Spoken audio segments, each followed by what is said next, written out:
Բարև ձեզ, Արար YouTube-յան ալիքի եթերում հայրենիք կիրակնորյա վերլուծական հաղորդաշարն է։ Ձեզ հետ եմ ես Վարդուհի Ծատուրյանը եւ իմ զրուցակիցն է այսօր Համերաշխություն կուսակցության նախագահ Սարգիս Ավետիսյանը։ Բարև ձեզ, պարոն Ավետիսյան։ Պարոն Ավետիսյան, մենք ամեն շաբաթ փորձում ենք վերլուծել, թե ինչ է տեղի ունենում շաբաթվա ընթացքում։ Այս շաբաթ եւս ձեռնպահ չմնացին եւ խոսեցին խաղաղության պայմանագրի մասին։ Արդյոք սա իրական խաղաղություն է եւ մենք տեսնում ենք երկրորդ եւ երրորդ նախագահները եւս խոսում են այս խաղաղության մասին, սակայն վերապահումով չեն հավատում այս խաղաղությանը, իրատեսական չեն համարում։ Ինչ կարծիք ունեք առհասարակ այս խաղաղության պայմանագիրը ի վերջո կկնքվի։ Գիտեք, այդ խաղաղության պայմանագիրը շատ, այսպես ասենք, հեղեղուկ վիճակում է եւ բնականաբար բոլոր լուրջ քաղաքական գործիչները, երկրի նախագահները նախկին, բոլոր նրանք, ովքեր զբաղվում են քաղաքականությամբ, մտահոգություն ունեն։ Տեսեք, ինչ է ստացվում, փաստորեն ստացվում է, որ խաղաղության պայմանագրի մասին խոսում է միայն հայկական կողմը։ Ադրբեջանական կողմը լիարժեք դրա մասին չի խոսում։ Երբ որ ինչ-որ բան են ասում, անպայման ասում են, որ կան եւս մի քանի նախապայման, որ մինչեւ հայկական կողմը դա չիրականացնի, մենք չենք ստորագրի այդ փաստաթուղթը։ Հայկական կողմը ինչ է ասում, ասում է, որ Վաշինգտոնում ստորագրել եք փաստաթուղթ կամ նախաստորագրել ենք, պետք է հետևել այդ փաստաթղթին։ Ադրբեջանցիք ասում են, չենք հետևում, հիմա նախապայման ենք առաջ քաշում։ Ինչ պետք է անեն, հայկական կողմը ինչ պետք է անի այդ դեպքում։ Երաշխավորը Միացյալ Նահանգներն են։ Տրամփը ասաց չէ ժամանակին, որ եթե ինչ-որ բան չստացվի, կզանգեք ինձ։ Հիմա չգիտեմ, զանգում են թե չեն զանգում, համենայն դեպս Ալիևի պահվածքից երևում է, որ ոնց որ թե այդ զանգերը չեն վերցնում Վաշինգտոնում եւ որևէ բան առաջ չի գնում, տեղից չի շարժվում։ Իսկ նախապայմանները առաջարկում են, որը շատ վտանգավոր է մեր համար եւ նա հիմնականում կապված է նրա հետ, որ պետք է նախ սահմանադրությունը փոխել, երկրորդը պետք է այսպես ասած ադրբեջանցիք, որոնք ապրում էին Հայաստանում, նախկինում պետք է վերադառնան,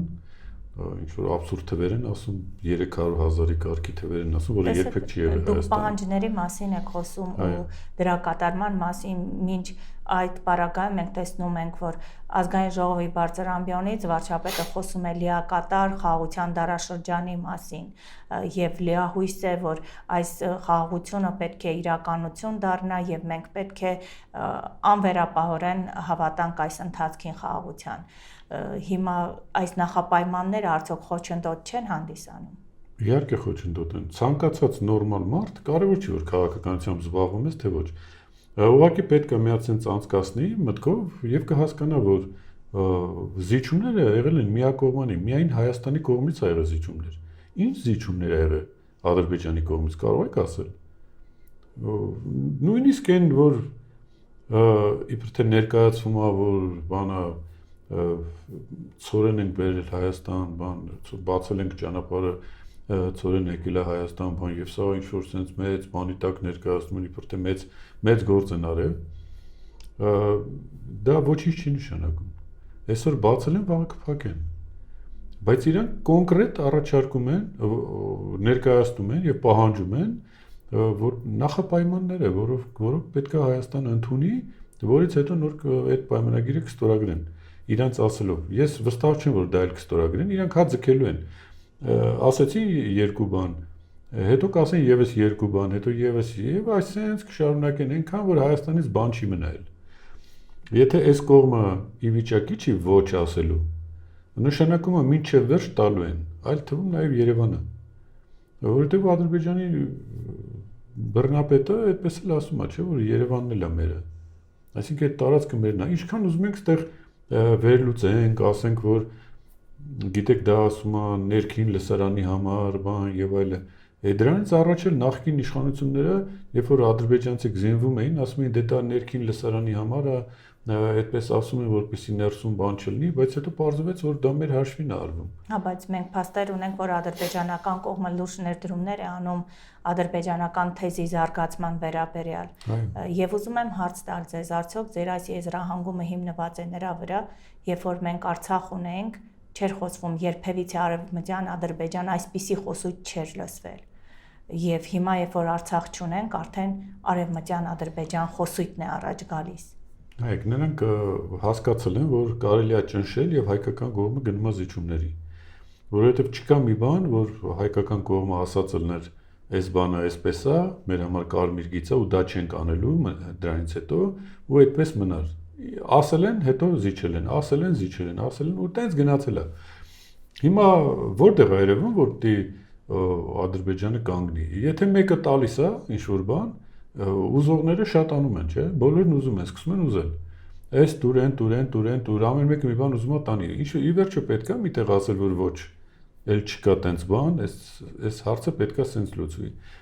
Հիմա տեսեք, իրենց ախորժակը բացվել է ադրբեջանցիների։ Իրանք մտածում են, որ իրանք պետք է ստեղծեն մի հատ մեծ Ադրբեջան, որը նույնիսկ կարելի է համարժեք լինի Թուրքիային,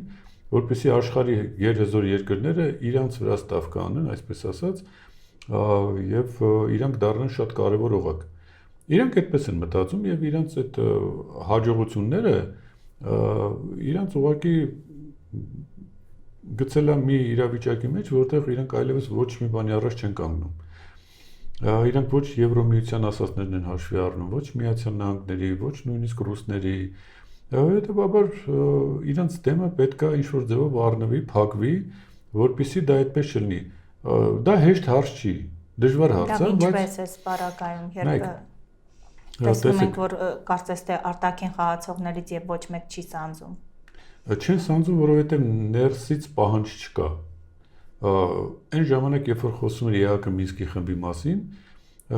մենք գոնե քաղաքական ուժերից մեկն էինք, որը ասվում էր, որ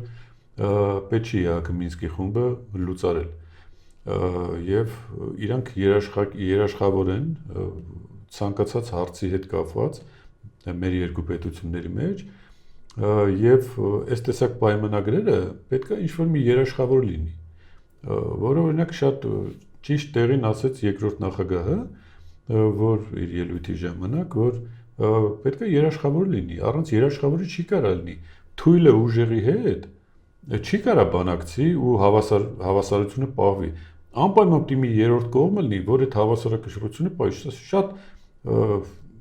տրամաբանական հարց է եւ ցանկացած ոլորտում, ուր մնաց sense միջպետական եւ մի կողմը թշնամական վերաբերմունքով, այս մյուս կողմն էլ խեղճ ու կրակ խաղաղություն մուրող, սրանց մեջ չի կարա լինի հավասար պայմաններով խաղաղություն։ Սա ոնց անես ստացվելու է կապիտուլյացիա։ Դե որ կապիտուլյացիա, պետք է հստակ ասել, որ մենք կապիտուլյացիայի ենք ենթարկվում եւ լուծարվում ենք, վերջացավ։ Դե սա է խնդիրը։ Էլ ժողովրդին խաբել անընդհատ պատմել, որ խաղաղություն են կնքում, ինչ խաղաղություն։ Խաղաղություն կնքելու ժամանակ կողմերը պետք է հավասար հնարավորություններ ունենան։ Եթե դա չունես, պետք է ունենաս երաշխավոր։ Հիմա իրավիճակը այսպեսին է, եւ պետք է այս հարցերին լուծում տալ։ Իշխանությունը ինչ անում? Մեր իշխանությունը այսօր զբաղված է ներքաղաքական խնդիրներով, քաղաքական հակառակորդներին չեզոքացնելու, իր ձեռքները լծակներ անգե ու տարբեր ուժային կառույցներ խաղալիք են դարձրել արդեն։ Փոխանակ զբաղվում են լուրջ անվտանգության հարցերով, սրանց վրա ուղարկում են լրագրող են բռնում տանում, էս են անում, են անում, լրիվ խաղալիք է դարձել եւ այդ ինստիտուտները կորցրել են իրենց էական դերը։ Իրանք արդեն իրենց ժողովուրդը արդեն լուրջ չի վերաբերվում դրան։ Գիտեք, չի կարելի դարձնել խաղալիք էլի այդ կառույցները, դրանք լուրջ կառույցներ են։ Դրանք լուրջ անվտանգության հարցերով զբաղվող կառույցներ են։ Ասենք լրագրողին տանելու համար հեչ պետք չի էլի, որ ԱՂՑ-ի հատուկ ջոկատները գան տանեն։ Կարելի է ոստիկանության շատ հասարակ աշխատակիցներ գան։ Եւ կարելի է ուղղակի բաժին հրավիրել, չեմ կարծում, թե կարելի է, իհարկե, ինչի մասին է խոսքը։ Իսկ այդ տեսակ շոուները 37 թիվ սարքելը բան եւ այլն, չեմ կարծում, որ սա վախի զգացողության առաջացման ինչ որ մի փորձ է, այդպեսի մի փորձ է, որը կարծում եմ լրիվ հակառակ ռեակցիա է տալու, ինչպես ասված էր, չէ, հայտնի խոսքը այդ վարունգը թարս աճելու հետ կապված։ Հենց որ այդ ամեն ինչը շատ կարա հետաքրքիր զարգացումներ ունենա, դե գիտեք ինչ, քաղաքականությունը հնարավոր է արվեստ է, ինչ որ պահի ունեիք հնարավորություն, կարողացաք իշխանությունը վերցնել, հետո իշխանությունը սկսում եք արդեն աստիճանաբար կորցնել։ Քաղաքականության մասին եք խոսում, ես մեմ անդրադարձ ունենանք երկրորդ եւ երրորդ նախագահներին, երբ լսում ես իրենց հարցազրույցները, երկուսն էլ կարծես նույն բանն են ասում, որ պատերազմը վատ քաղաքականության արդյունք է։ Արդյոք այս կերպ դուք եք նաեւ մտածում, որ վատ քաղաքական արդյունք է պատերազմը։ Նայեք, իրանք երկուսն շատ ճիշտ են ասում, ոչ միայն երկուսով, այլ նույնիսկ առաջին նախագահն էլ այդ մասին խոսել, այսինքն Հայաստանի Հանրապետության բոլոր 3 նախագահները ասել են հետևյալը, որ ամենավատ դիվանագիտությունը, ամենավատ բանակցությունները ավելի լավ են, քան պատերազմը։ Եվ իրանք այդ անընդհատ որ այս իշխանությունները ասում են, դե այդքան բանակցել եք, ինչ է կարի, արել են, որ 30 տարի պատերազմ չի եղել։ Այդ են արել, այդ որ չնայած ես չեմ կարծում, որ վատ են բանակցել։ Կարողացել են բանակցել։ Մա ինչ որ է, պատերազմ չենք ունեցել։ Երկիրը ոտքի է կանգնել, ուղղել է մեջքը, տնտեսությունը ոտքի է կանգնել, այդ շրջափակման պայմաններում, երկրաշարժի պայմաններում եւ այլ մեծ ճնշումների պայմաններում Հայաստանը որպես պետություն գոյատևել է։ Հիմա իբր թե խաղաղություն ենք, իբր թե արդյունքում կորցրել ենք Արցախը, արդյունքում կորցրել ենք Հայաստանի մի մասը, արդյունքում փչացրել ենք հարաբերությունները շատ բարեկամ երկրների հետ, արդյունքում կապը կտրվել է Սփյուռքի հետ, արդյունքում եկեղեցին ենք հիմա տրոհում։ Ու ինչ է ստացվելու սրանից։ Չի կարա այսքան վատ բաների մեջ լավ բան ծնվի, տենց չի լինում։ Այդ մեծ խելք պետք չէ էլի դա հասկանալու համար։ Այսինքն չկա իրական Հայաստան իրական սահմաններով։ Իհարկե չկա տենց բան։ Իրական Հայաստանը ո՞րն է։ Իրական Հայաստանը բնականաբար եղել նախկինում քիչ իրական Հայաստան չկար։ Կար Հայաստանի Հանրապետություն, որ ունի սահմանադրություն, որ ունի։ Տեսեք, մենք Արցախյան հարցը լուծեցինք եւ հիմա ունենք մեր սահմաններով հստակ իրական Հայաստան։ Ես այս գաղափարախոսության հիմքում ընկած ելքն եմ ուզում տեսնել։ Ուր են գնում այս քաղաքականության բաժնը։ Այս տարբերակով եթե գնանք, ինչ որ առաջարկվում ենք, իրականում կունենանք Արևմտյան Հայաստանի պես մի պատկերացում, Փարիզում կամ Նյու Յորքում նստած կխոսենք այդ իրական Հայաստանի մասին, որը չի լինի։ Իրական Հայաստանը տեղում եղել է, իրական զորքն են ունեցել, իրական կռվող տղերքն են եղել, իրական տնտեսությունն էլ է եղել, ամեն ինչ եղել է, ամեն ինչ, մենք լիարժեք պետություն ենք եղել։ Մեր այդ հաշվի են նստի, առանց մեզ ոչ մի հարց չի լուծվել այս տարածաշրջանում։ Եվ մենք շատ կարևոր դերակատարություն ենք ունեցել։ Հիմա ինչ է, ով է մեզ բանի տեղ դնում, ով է լսում մեզ։ Բոլոր իրար հետ հարցեր են քննարկում Հայաստանի հաշվին։ Արդյունքում Հայաստանի տարածքներն է գնում։ Գիտեք, ես սա ցավով եմ ասում, նես չի որ ես ուրախ եմ դրա համար։ Շատ վտանգավոր է, որովհետև սա մտնում է մեր տուն, մտնում է մեր երկիր, մեր երկրի մասին է խոսքը։ Եվ նախագահները այդ էին ասում, որ եթե չի ստացվում, ուրեմն կամ պետք է հրաժարական տալ, կամ պետք է հրավիրել բոլոր քաղաքական ուժերը, այդ օրինակ մենք առաջարկում ենք, հրավիրեք բոլոր քաղաքական ուժերին, նստեք մի հատ խոսանք, հասկանանք ինչի մասին է խոսքը։ Ինչ ենք անելու, այս իրավիճակից ինչ ենք անելու, նախկինում ինչ ա եղել թողենք, ապագայում ինչ ալնելու էդ էլ թողենք, այս պահի դրությամբ ինչ ա պետք անել, որ այս վիճակից դուրս գանք մենք։ Եկեք մի հատ հաշվենք այդ քայլերը։ Դրական եւ բացասական, հնարավոր եւ անհնար ինչ ռեսուրսներ ունենք, որ մենք կարանք օգտագործենք նպատակ դնելով երկիր այս վիճակից հանել։ Պետք է դրանով զբաղվել։ Թե չէ այս կարգի ատելությունը ու պառակտումը հասարակության մեջ ոչ մի լավ բանի չի բերելու, բացարձակ ոչ մի լավ բանի։ Մենք գոնե համերաշխություն կուսակցությունը այն կուսակցությունն է, որ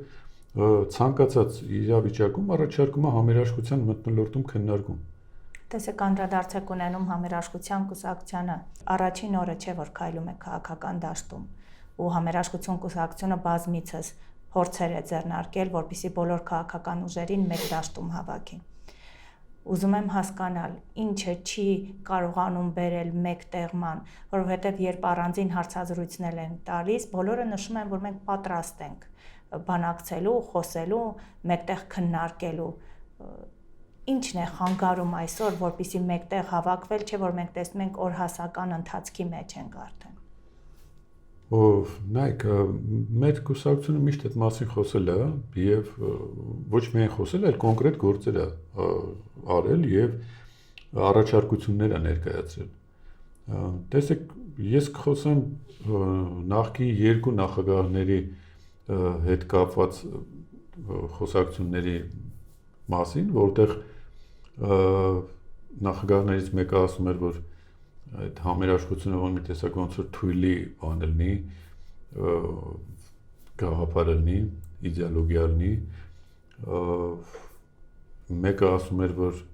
ինչ համերաշխություն, ինչ բան է, ժողովրդի հետ ինչ համերաշխություն, հիմա չեմ ուզում ասեմ, որ ով ասե, բայց պատկերացումները այդպիսին են, եւ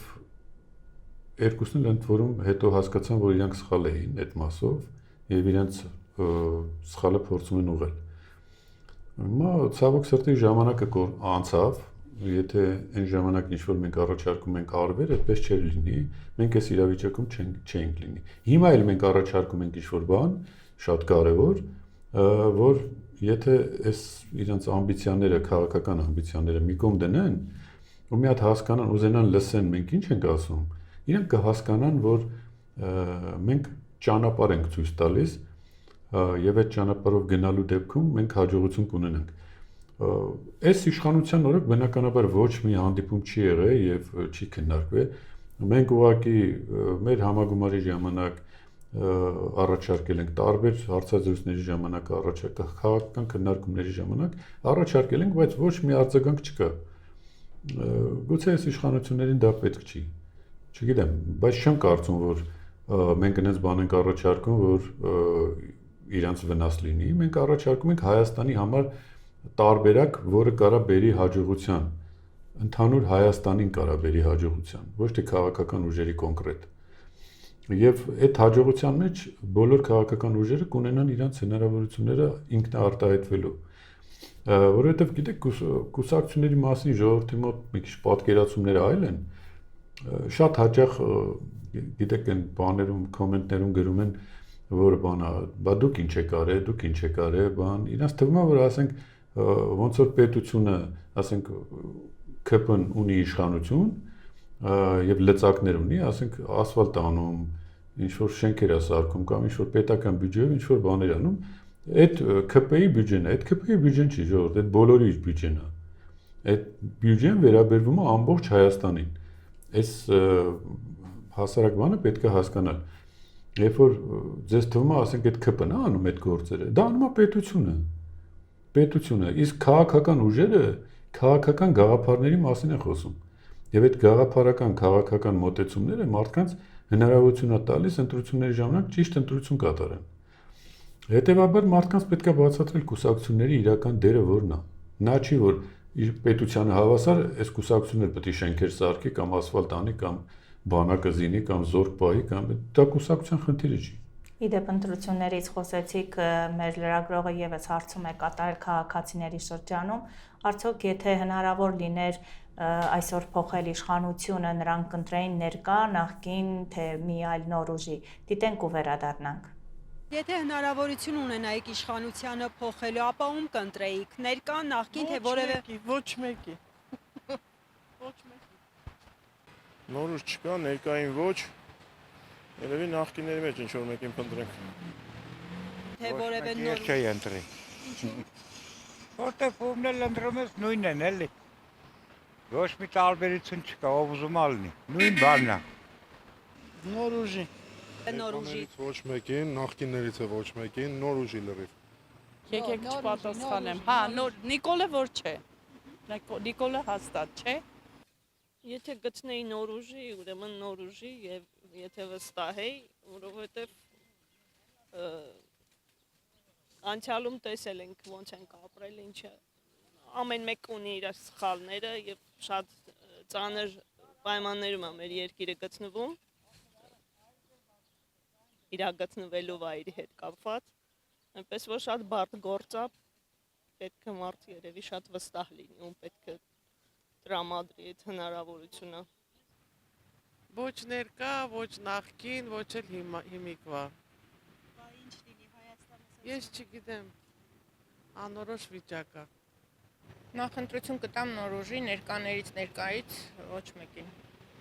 Իսկ կա որևէ մեկը նոր ուժերից, որ կուզեի։ Ոչ։ Ինձ։ Նոր ուժի։ Ինչու։ Ներկաները իրանց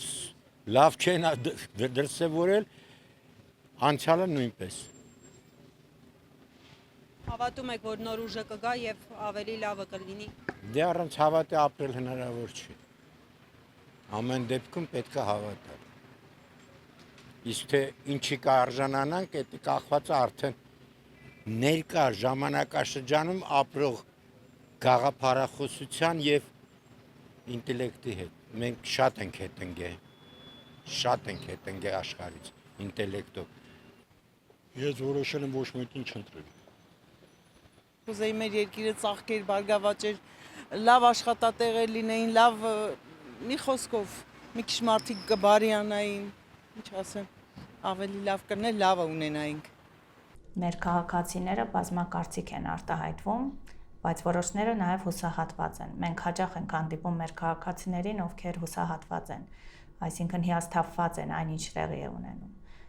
Ինչու մենք եկանք այս վիճակին, ի վերջո ելքը ո՞րն է այս ընթացքի։ Հնեք ցանկացած սոցիոլոգիական հարցումներ կամ այսպես փողոցում հարցումներ, մարդկանց հետ շփումներ մեզ բերել են մի եզրակացության, որ հասարակության ինչ-որ մի հատ հատված, փոքր հատված կողմնորոշված է, այս նախկինների կողմը, մի հատ փոքր հատված ներկա իշխանության կողմնորոշված, բայց մի հատ ահռելի մեծ բան կա, զանգված կա քաղաքացիների,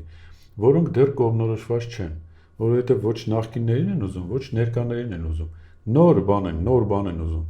Հիմա տեսեք, ես մի փոքր բացեմ մեր,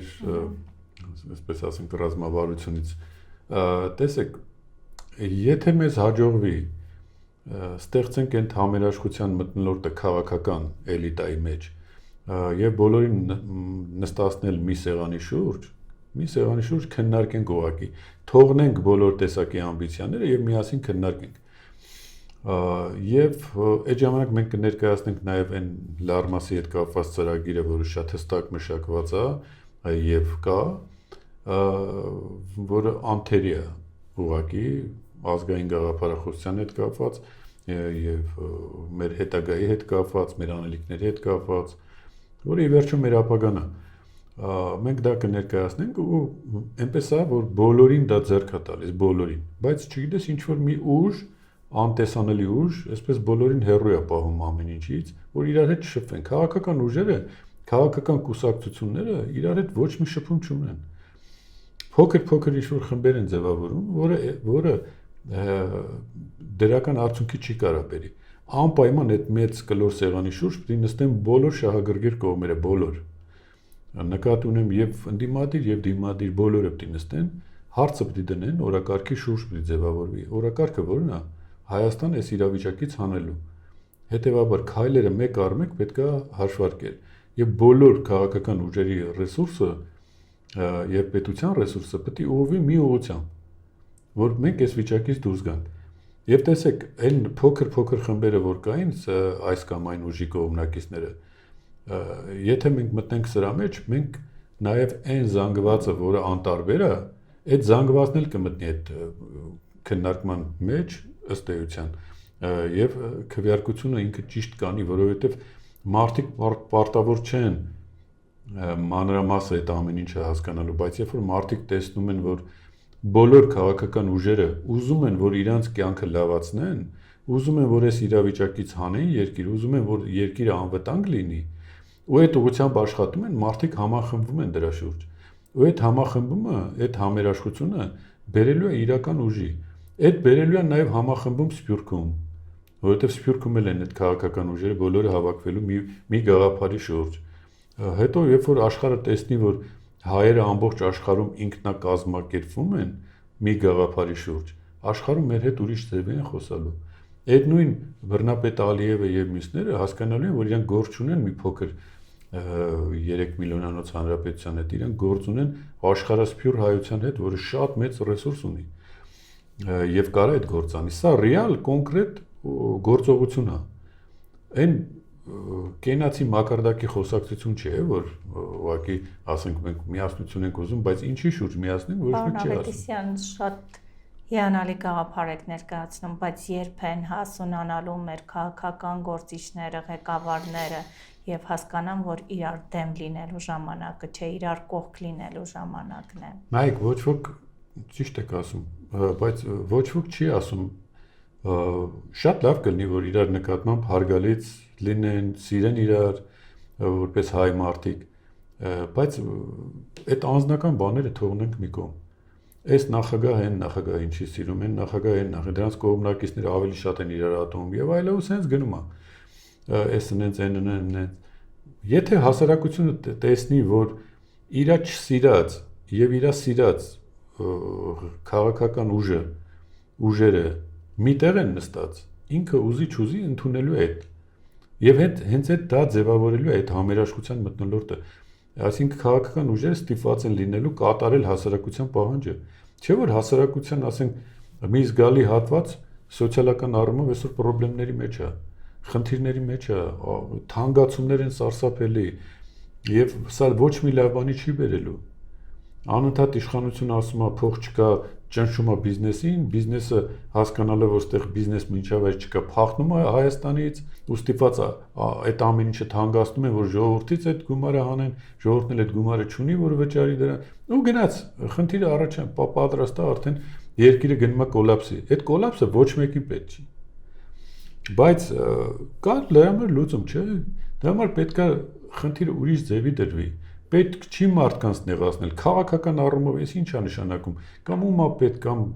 ոնց կարելի է այդ աստիճանի իջնել, ով մի հատ քաղաքական հակառակ բան ասում,